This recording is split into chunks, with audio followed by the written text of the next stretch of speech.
dire ce soir que vous pouvez faire la différence. Tu peux faire la différence. Je salue aussi ma femme et plein d'amis du Sud qui sont en train de nous voir là. J'ai envoyé les textos là, donc ils sont là. Bienvenue tous les amis. Et ensemble, nous allons voir comment un homme, je ne sais pas que je veux mettre un homme, une femme, un nom en avant, mais vous pouvez faire la différence dans cette génération, ici dans la région parisienne, un homme, une femme, à un moment donné, se lève et entre dans sa destinée. Il y a des moments précis, il y a des opportunités précises qu'il ne faut pas manquer. Et ta destinée s'envole. Mais tu peux aussi rester à sec et rester stagnant si tu n'écoutes pas ce que le Seigneur a pour vous. L'homme dont je parlerai ce soir et dont je suis en train d'étudier à fond la vie s'appelle Néhémie. Néhémie était un échanson du roi. C'était un goûteur de boissons. Le roi avait beaucoup d'amis à l'époque qui essayaient de l'empoisonner et afin de ne pas partir trop vite, il avait un goûteur de boissons, Néhémie, qui goûtait à sa place. Donc il avait une responsabilité très importante. Mais il n'était pas seulement qu'un goûteur de boisson, il était en même temps l'homme du corps, le garde du corps du roi. Il était le second dans le royaume. Le roi avait une confiance totale dans Néhémie. Néhémie était un homme de valeur et le voilà à Suse, à 1600 kilomètres de son pays. Et que fait-il? Il travaille, il sert. Et là, sa destinée va prendre un envol. Parce que Dieu n'avait pas prévu qu'il soit simplement un préparateur de boissons, un goûteur de boissons. Dieu avait vu en lui un rebâtisseur de murailles. J'aimerais te dire que lorsque Dieu te voit, il ne voit pas simplement ton numéro de sécurité sociale, ce que les gens disent de toi, de ce que tu penses être. Il voit en toi un homme, une femme, selon le cœur de Dieu, un homme qui est plus grand que ce que tu penses, un homme qui est, une femme qui est la prunelle de ses yeux, qui a tellement de valeur pour lui et qu'il veut qu'il s'envole dans sa destinée. Tu es plus grand, plus grand.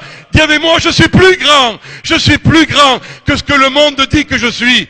Je suis plus grand que ce que mes parents ont dit que je suis. Mes amis, il est temps que nous puissions nous envoler dans les aigles et pas rester en train de toujours aller dans ce climat morose. Donc Néhémie est là et les frères arrivent. Ils ont fait 1600 kilomètres pour dire Néhémie, ça va pas. Néhémie, on n'a que des mauvaises nouvelles. Néhémie, les murailles de Jérusalem sont détruites. Les murailles veulent dire pas de protection dans la ville. Les ennemis entrent, sortent, ils font ce qu'ils veulent avec nous. Et Néhémie, ça fait 141 années que ça dure. Rendez-vous compte, 141 années dans l'état négatif, dans simplement on se plaint, on s'apitoie sur son sort. Et mes amis, j'aimerais vous dire que beaucoup de chrétiens ressemblent à ces frères qui arrivent. On est toujours en train de se plaindre, on est toujours en train de dire ce qui ne va pas. On est en train, regardez dans une journée, les gens vous parlent, ou vous-même vous parlez, et vous verrez la liste des choses que nous disons, que je dis. Et la Bible dit que la mort ou la vie sont au pouvoir de la langue. Donc tu es ton propre prophète. Mais non, ça va pas, Louis, ça marchera pas, c'est pas pour moi. Je vais encore écouter ce soir, mais moi je suis quelqu'un de particulier. Et tu te plains de tout le monde, du travail, du patron, de ta femme, de ton mari. Et toute ta vie, tu es en train de te plaindre, de râler et de broyer du noir. Alors qu'est-ce que tu veux que lorsque tu vas te coucher le soir, mais tu es dans un état de stress, tu es pas bien, et tu es en train de essayer de trouver un plan, mais tu n'y arrives pas. Mes frères et mes sœurs, il est grand temps que nous arrêtions d'être dans le camp des râleurs, dans le camp de ceux qui se plaignent, dans le camp de ceux qui sont toujours jaloux des autres, dans le camp de ceux qui, lorsqu'ils ont une parole dans leur bouche, c'est toujours négatif. Assez de négatif. Assez de négatif dans nos vies. Assez de négatif. Mes amis, il y a tellement de choses qui vont bien. Après ma crise de dépression, aujourd'hui j'aime la vie.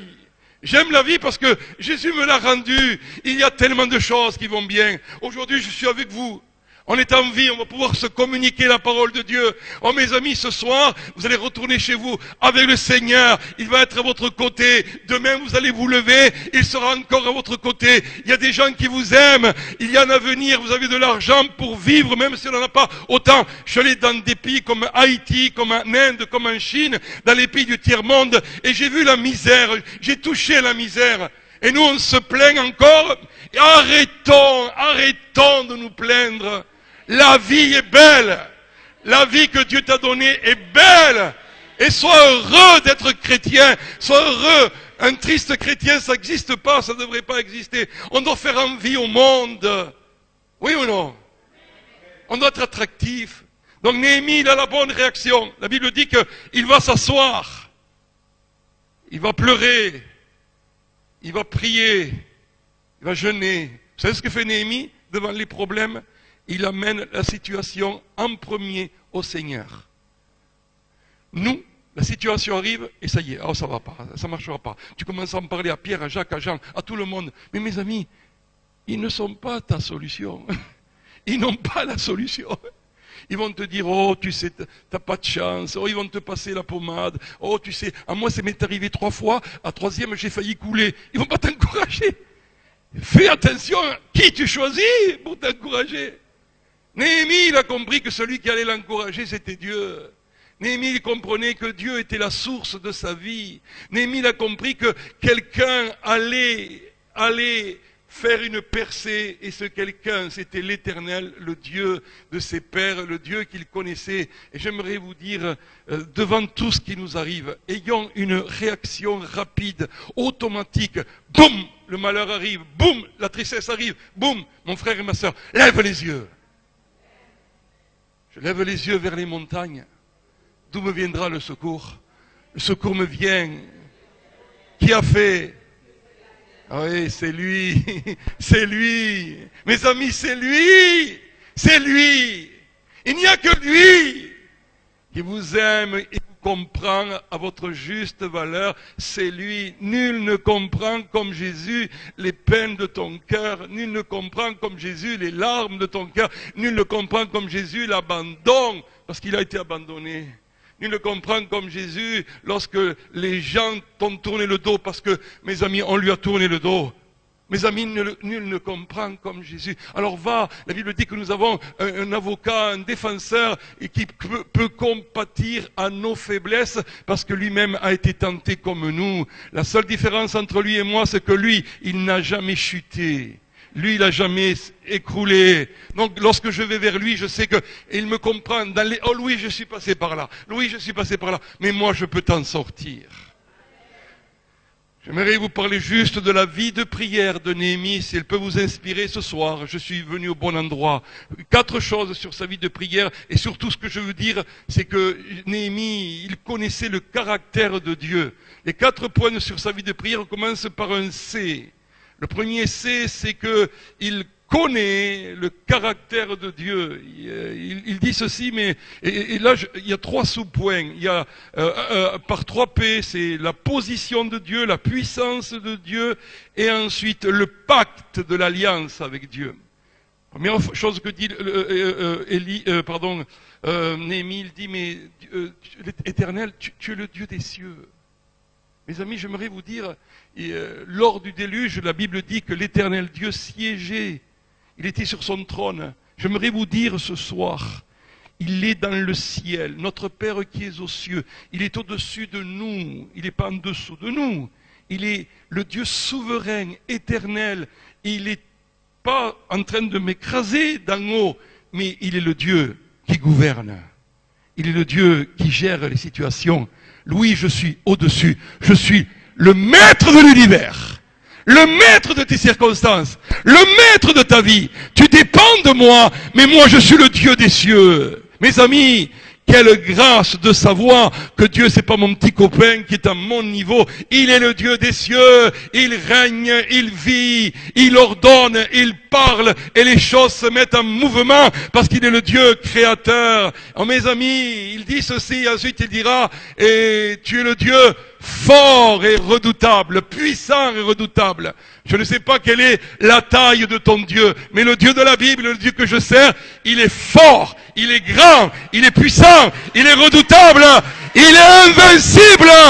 Personne n'est comme lui.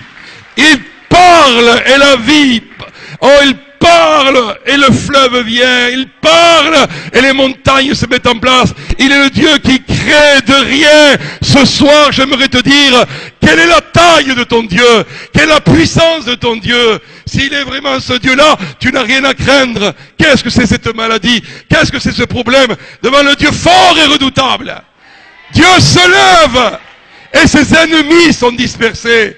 Dieu, mais pas le Dieu des hommes, pas le Dieu à la sauce évangélique, charismatique, le Dieu de la Bible, le Dieu de Jésus-Christ, le Dieu qui est le même hier, aujourd'hui, éternellement.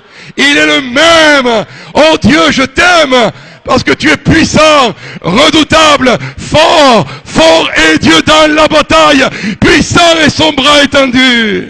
Oh oui, nous servons ce Dieu-là. Pas un Dieu faible, pas un grand-père avec la longue barbe blanche qui n'a plus de force. Dieu est plus jeune que toi et moi. Dieu est fort, mon ami. Crois ce Dieu-là. Et il dira, et tu as dit, lorsque nous pécherions contre toi, tu as dit que si nous revenions vers toi, dans ton alliance, Seigneur, tu nous ramènerais, nous qui sommes le peuple éparpillé, le pacte de Dieu, l'alliance de Dieu. J'aimerais te dire ce soir, il a fait une alliance avec toi. Par le sang de la croix, il y a 2000 ans, il a marqué le contrat. Je te serai fidèle, je serai ton ami. J'ai donné mon fils, celui qui a le plus de valeur. Et je signe par ce sang merveilleux. Et quand je suis en contrat, en alliance avec Dieu, je signe moi aussi. Je t'ai accepté, je me suis engagé avec toi, je te serai fidèle, je marche. Et à un moment donné, le contrat est fait entre Dieu et moi, comme dans un mariage, où il y a vraiment deux cœurs qui se donnent. Dieu se donne à toi, tu te donnes à Dieu. Il a fait une alliance éternelle. Et cette alliance, j'aimerais te dire, rien ni personne, et surtout de sa part, lui, jamais, il ne cassera l'alliance. Les hommes cassent l'alliance. Les femmes cassent l'alliance. Jésus ne sait pas ce que c'est casser l'alliance. Même lorsque je suis infidèle, il demeure fidèle. Il n'y a personne comme lui. Vous pouvez chercher dans le monde entier, il n'y a personne qui a fait une alliance comme Jésus, mon ami. Donc ce soir, ça me rassure. Par tous les moments de ma vie, je suis passé, je peux vous dire, 41 années plus tard, il a été super, super fidèle, loyal, juste à tous égards. Il ne m'a jamais manqué, il a été là, il est digne de confiance. Tu veux lui faire confiance? Tu as raison. Continue, continue. Sois dépendant de lui. Mon ennemi va dire, voilà, le caractère de Dieu, c'est qu'il est un Dieu qui est puissant, un Dieu qui a fait un pacte et un Dieu qui a une position. La seconde chose qu'il va dire dans la connaissance de Dieu, c'est qu'il va confesser son péché. D'abord, connaissance, confession. Il va dire, moi et ma maison, nous avons péché contre toi. Mes amis, il était à 1600 kilomètres, exilé, mais à un moment donné, il s'identifie avec ses frères là-bas. Je suis fatigué des pasteurs, des chrétiens, qui montrent toujours, c'est de leur faute, c'est de eux qui doivent se repentir, c'est à cause de, toujours en train de dire, c'est toujours, le problème c'est les autres, et c'est jamais toi. Je peux vous dire, mes amis, c'est nous. C'est nous. Nous sommes fautifs. Nous avons mal parlé. Nous avons jugé trop vite. Nous avons péché. C'est pour ça que la confession doit être une repentance authentique. Seigneur, ton Église s'est mal comportée à ton égard.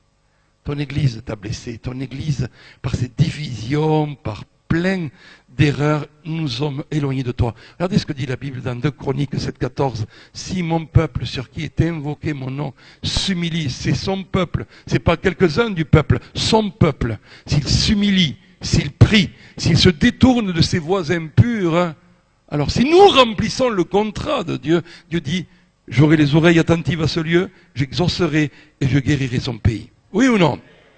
Le problème, c'est que nous pensons que c'est toujours les autres, ils doivent se repentir et confesser leurs péchés, et jamais nous. Néhémie, il a dit, c'est nous, c'est nous, c'est nous, c'est nous. Et Dieu aime lorsque quelqu'un dit, c'est nous. Mes amis, moi je suis pas plus que vous. Et vous, vous n'êtes pas plus que moi. On est tous dans le même sac. On est tous logés à la même enseigne. J'ai un ministère, ça me demande un peu plus de responsabilité, mais devant Dieu, j'ai autant de valeur que vous, et vous avez autant de valeur que moi. On est tous pareils. Je suis fatigué de cet esprit de supériorité que nous trouvons dans le peuple de Dieu. Oh, celui-là, oh, l'homme de Dieu. Mais mes amis, voici les hommes de Dieu. Il est là.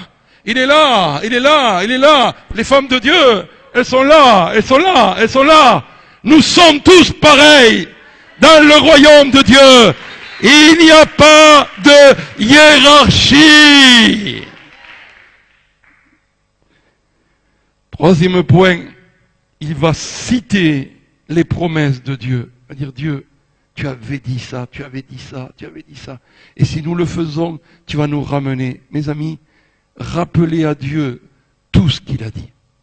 Tu as dit, Seigneur, que dans tes meurtrissures, j'ai été guéri. Alors, Seigneur, je le crois, même si parfois je ne le saisis pas. Mais voici ce que ta parole a dit. Seigneur, tu as dit que si tu étais mon berger, je ne manquerai de rien. La fin de ce mois, je ne manquerai de rien. La provision viendra, Seigneur. Seigneur, tu as dit que si je marche avec toi, tu me conduirais vers des eaux paisibles et tranquilles. Seigneur, tu as dit que même si je passe par la vallée de l'ombre de la mort, rappelez-vous, c'est une vallée, c'est une ombre, c'est pas la mort. Est-ce que vous comprenez ça? C'est juste, moi quand j'ai passé ma dépression, là, ça a été l'ombre. Mais ce qui allait sortir, c'était un homme nouveau.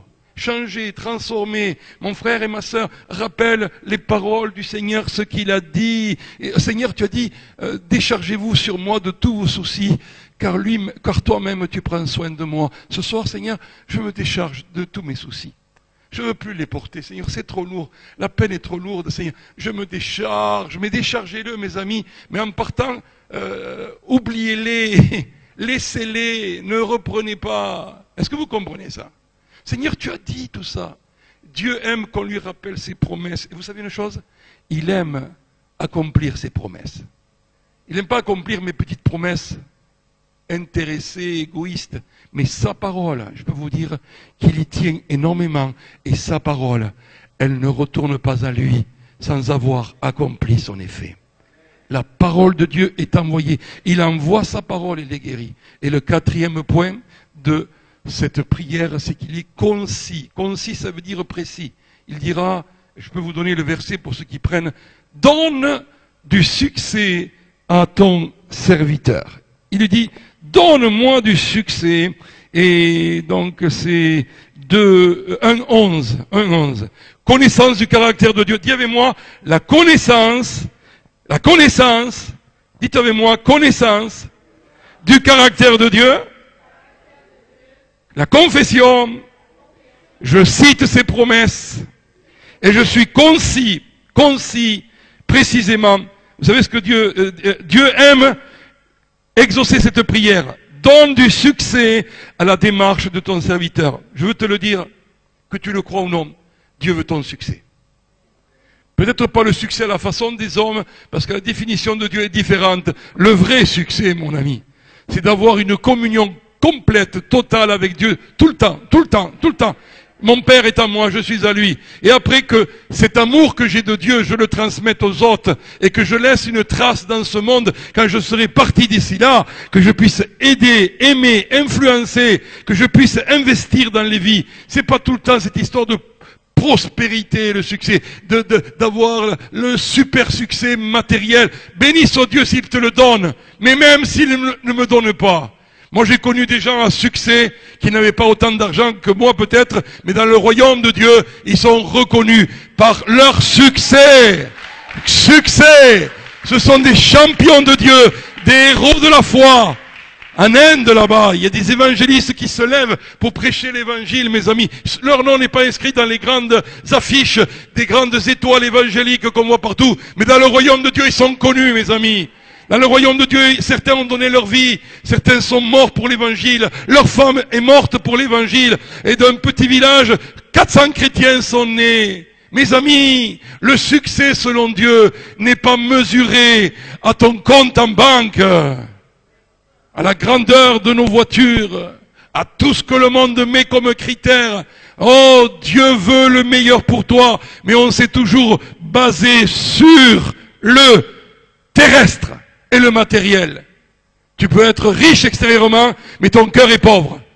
Avec ta femme, ça marche pas, c'est la disette, c'est la misère. Tes enfants, ils te parlent plus. Oh, dans l'église, tu es tout le temps en train de jaloux, tu es en train de te battre. Où est ta richesse spirituelle? Où est ta richesse dans les relations? Quels sont les gens que tu impactes par l'évangile? Dis-moi, quelle est la percée que tu as fait dans le surnaturel de Dieu, où tu as commencé à voir le monde de Dieu, et tu l'as amené sur la terre. Où sont tes richesses? Quelle est l'influence que une vie, à cause de toi, a été changée par le royaume de Dieu? Ça, c'est la vraie richesse. Au jour de l'éternité, à quoi serons-nous jugés? Mes frères et mes sœurs, soyons des Néhémies.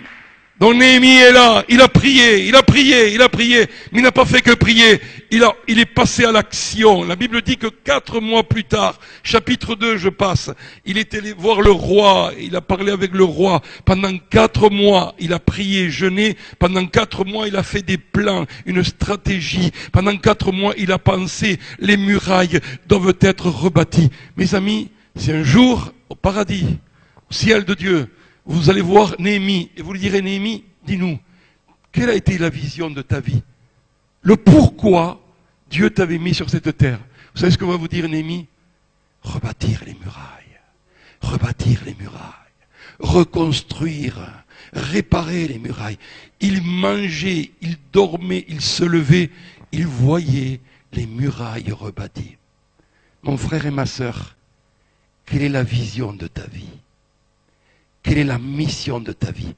Au fil du temps, avec tout ce que Dieu t'a donné comme don, capacité, expérience, bonne ou mauvaise, les contacts, les relations que tu as eues, à un moment donné, il y a une convergence de tout ça, en plus avec les dons spirituels que Dieu t'a donnés, et Dieu va te dire, tu vois, c'est pour ça que je t'ai mis.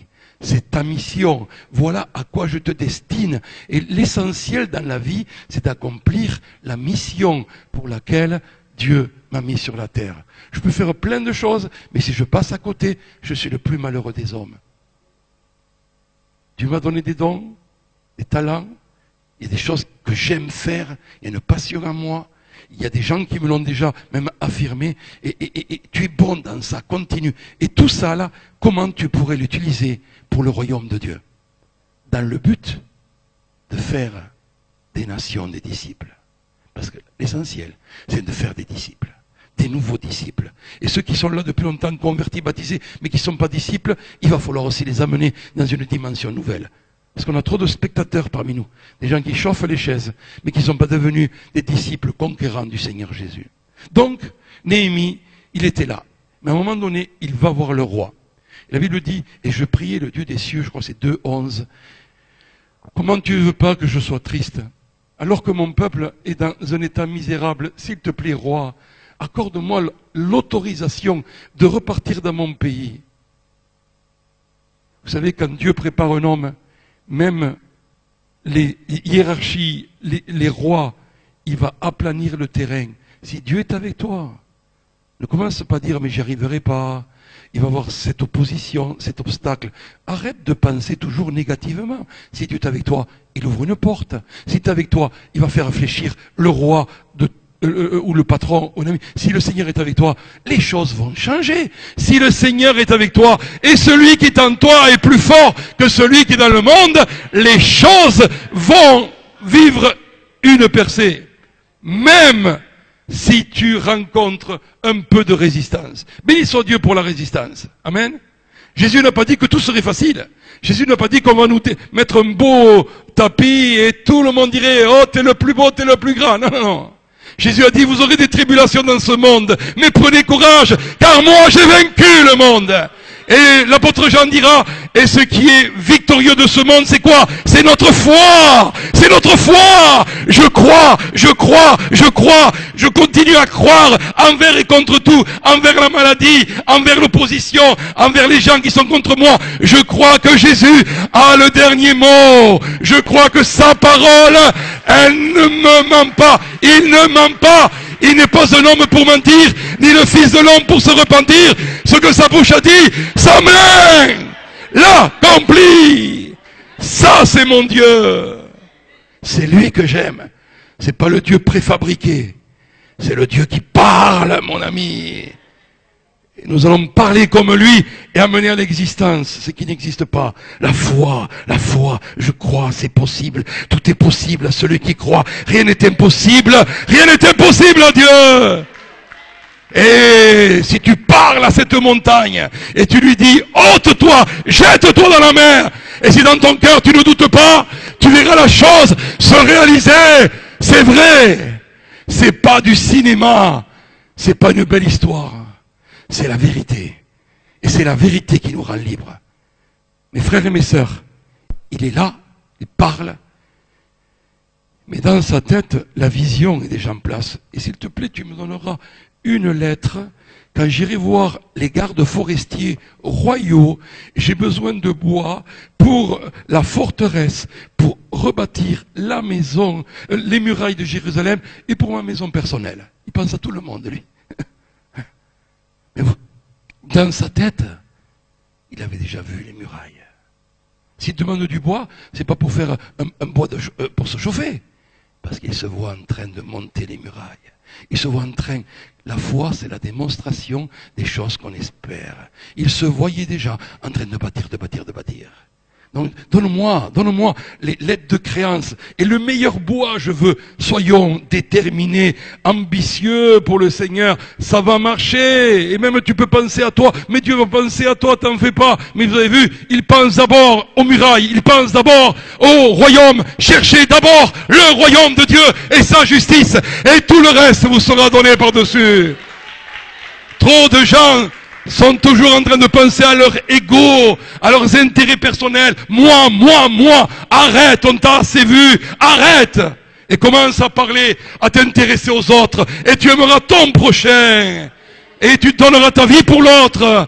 Il faut déverser sa vie sur les autres. Ce qui est important, c'est pas tout ce que j'aurais gagné comme galon et comme église, mes amis. C'est tout ce que les gens auront reçu de moi. Il est temps que l'église comprenne que nous devons nous aimer les uns les autres, non en parole, mais en action, en vérité. Donc il passe à l'action. Parce que la prière sans l'action est incomplète. Et l'action sans la prière est incomplète. Il faut passer à l'action à un moment donné. Et il s'en va.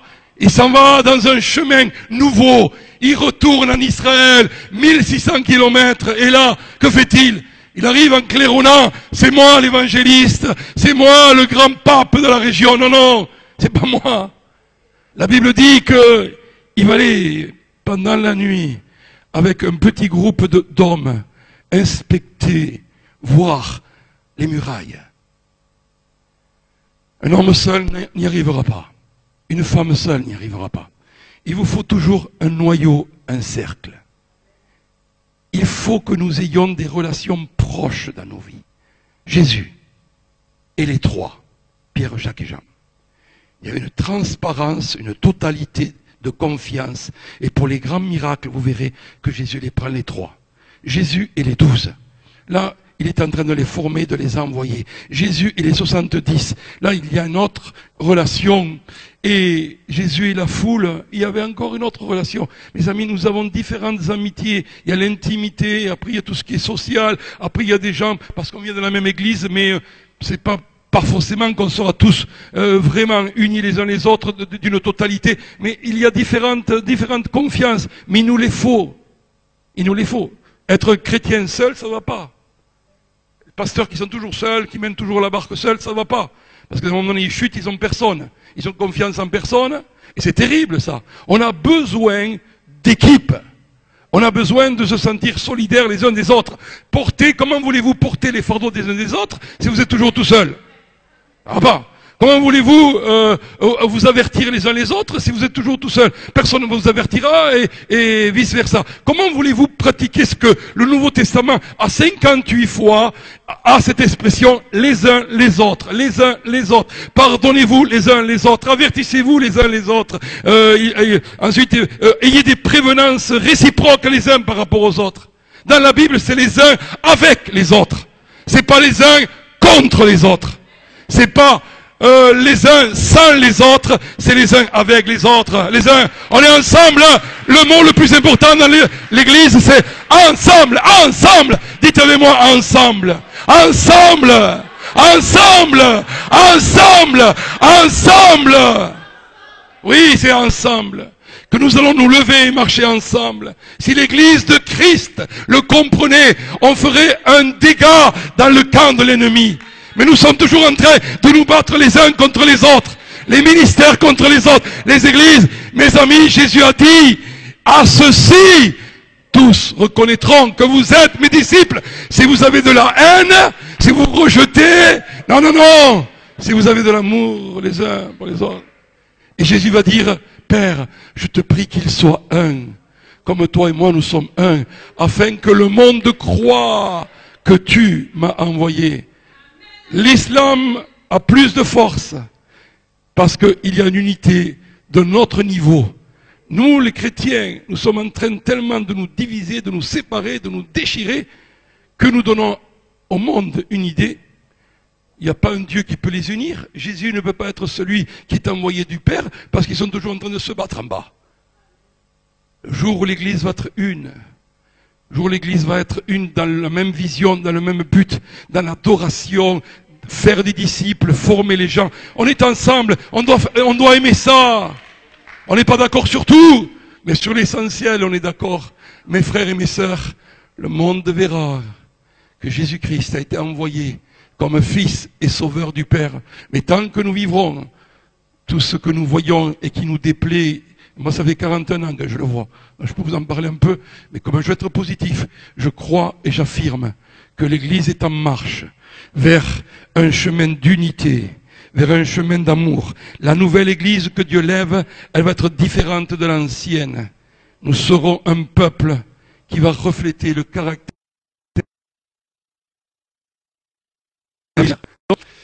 Le groupe est là, et maintenant Néhémie s'adresse au peuple. Il va dire, vous savez, venez et reconstruisons les murailles. Il ne dit pas, venez bande de feignants, ça fait 140 ans que vous faites rien, moi je suis là, et je vais vous montrer ce que c'est, vous allez voir. Non, non, non, non, non. Néhémie a un cœur humble, il va dire, venez, venez, venez, reconstruisons ensemble.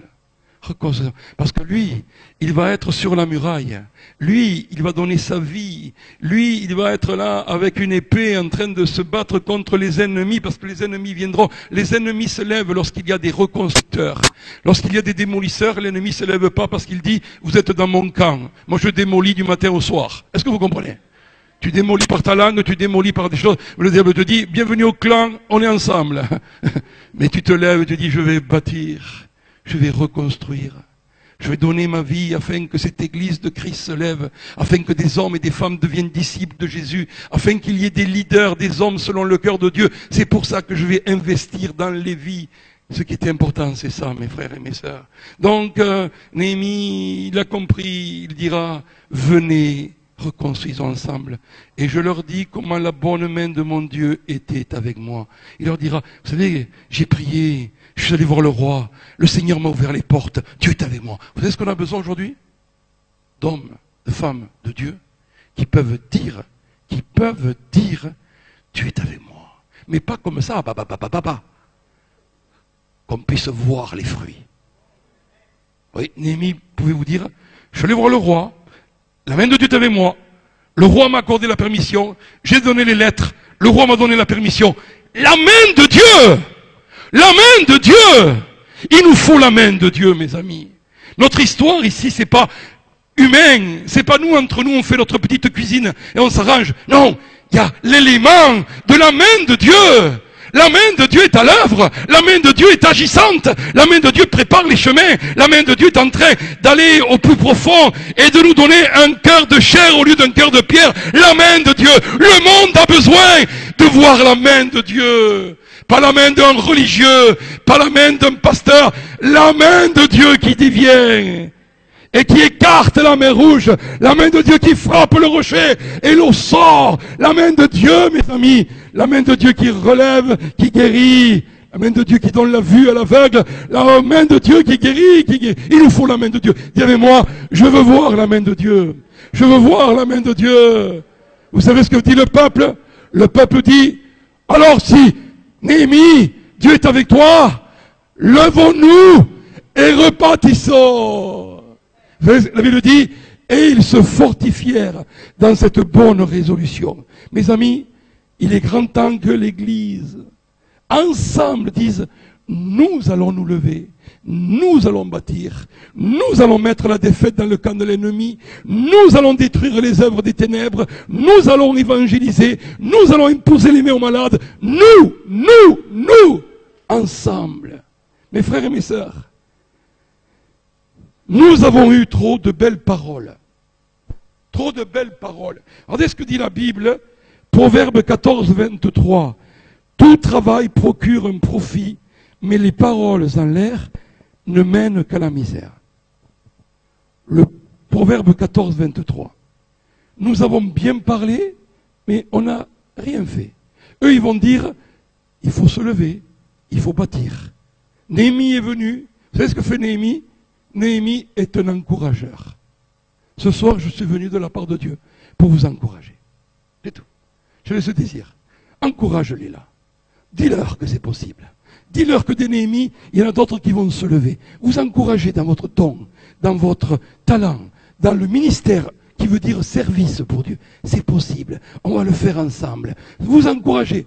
Vous êtes déçus, vous êtes blasés, vous êtes désespérés. Moi je vous dis, c'est possible. Revenons à notre premier amour, aimons le Seigneur de tout notre cœur et ensemble laissons de côté les mauvaises connexions et marchons ensemble. Mes amis, c'est possible, notre succès nous attend. J'aimerais vous dire, le peuple de Dieu, il y avait 140 années de défaite, un homme vient, il entre dans la destinée, il parle, les gens se lèvent, ils disent levons et bâtissons, mais c'était pas des paroles en l'air, ils se mirent tous au travail.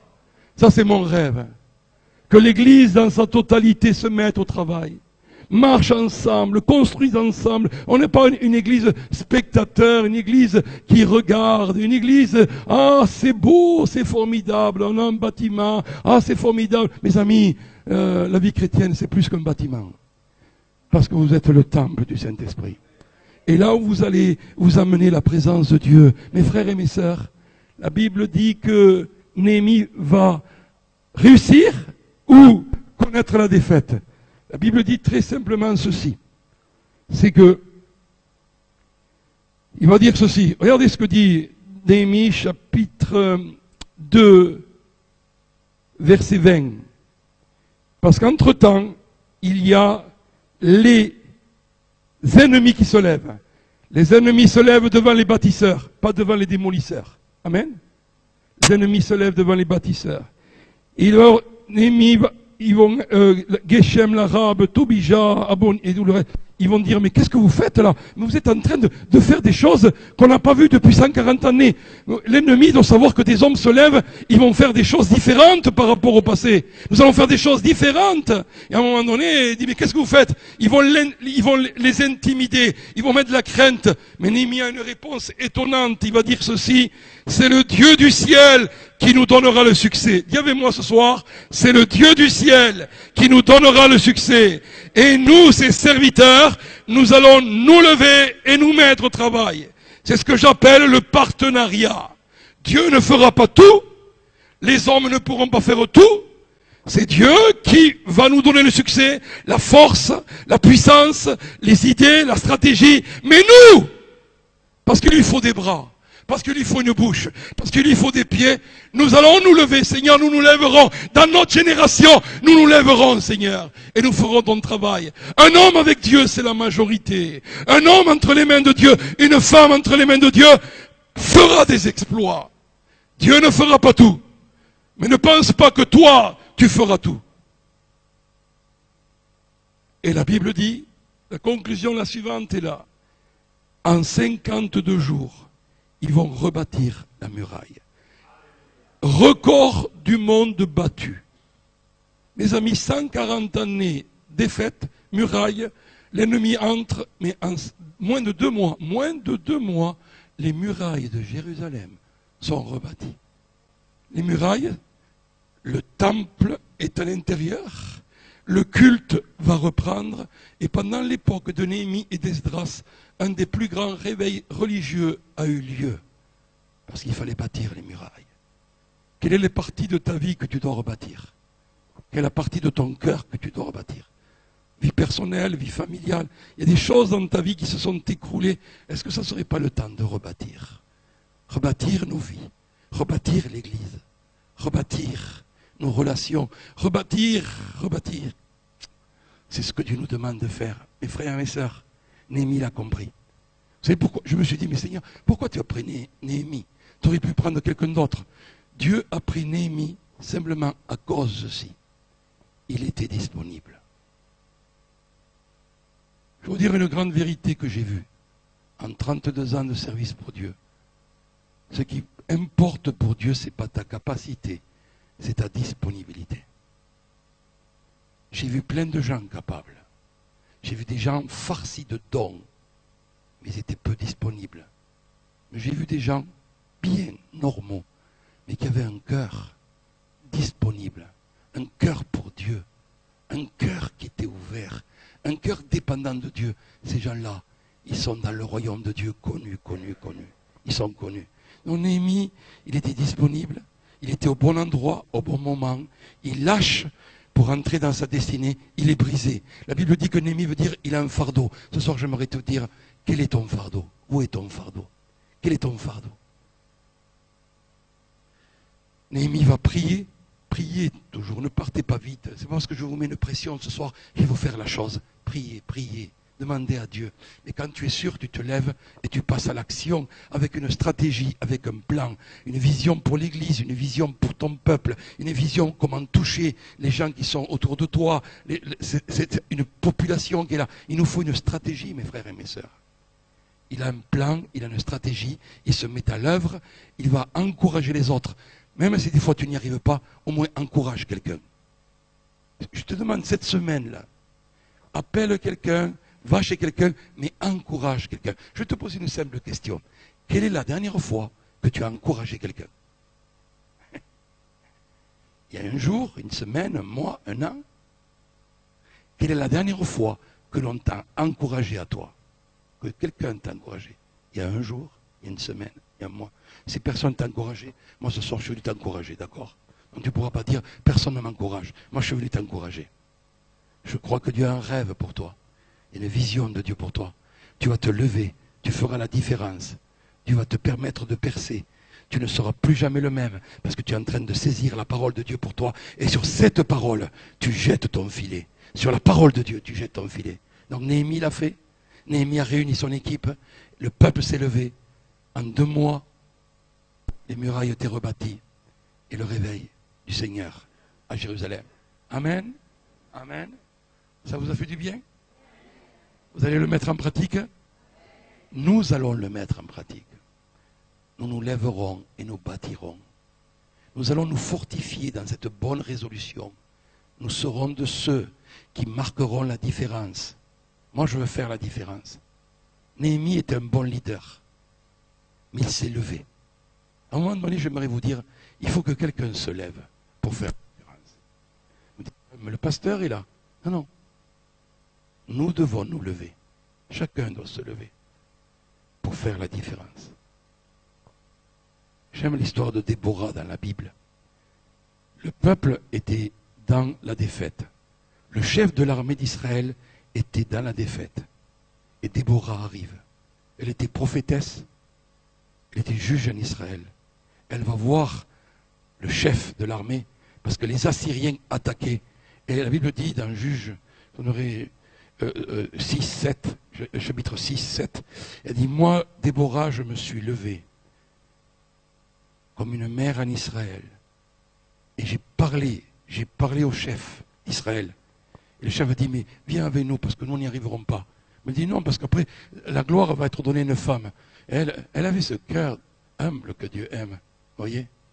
Mais ils sont allés ensemble. Le chef a repris l'armée, il a rassemblé 12 tribus, ils sont partis contre les Assyriens, ils ont gagné. Parce qu'une femme s'est levée à un moment donné. Devant Dieu, vous savez, il n'y a pas cette guerre des sexes qu'on a vue. Dieu dit, je cherche quelqu'un. À un moment donné, il trouve Néhémie, à un moment donné, il trouve Déborah. Et ce soir, il va trouver ma soeur. Comment tu t'appelles? Ce soir, c'est Ghislaine. Ce soir, c'est Rosemary. Ce soir, Joël. Et pour que personne ne soit jaloux, tous vous y êtes. Ah, moi, le pasteur, il ne m'a pas demandé mon prénom. Vous êtes compris. Mais à un moment donné, on s'est levé et on a fait la différence. Et Dieu a marqué l'histoire en 2014 dans la banlieue parisienne. Parce que des hommes et des femmes ont compris qu'il fallait être disponible au plan de Dieu. Qu'ils n'allaient plus démolir, mais ils allaient rebâtir ensemble. Ensemble, ensemble, ensemble, ensemble. On le fera ensemble. Seigneur, merci pour cette soirée. Lève une génération de Néhémie. Lève une génération de rebâtisseurs, de reconstructeurs. Lève une génération d'hommes, de femmes qui sont prêts à entrer dans leur destinée. À un moment donné, Néhémie est entré dans sa destinée. Sa destinée, c'était pas être préparateur de boissons, c'était d'être gouverneur. Et tu l'as amené. Mais la Bible dit ceci, et j'aimerais vous le dire. La Bible dit parce que Dieu trouva un homme qui s'est intéressé au bien-être de tout le peuple d'Israël. À un moment donné, il faut que tu t'intéresses, mon frère et ma sœur, au royaume de Dieu, au roi Jésus, et à l'œuvre de Dieu que Dieu est en train de faire en ce moment. Oh, laisse ton petit ministère, laisse tes petits intérêts, laisse. Dieu a un plan plus grand pour toi si tu t'intéresses au peuple. Dieu a tant aimé le peuple, Dieu a tant aimé le monde. Mes amis, est-ce que vous voyez le cœur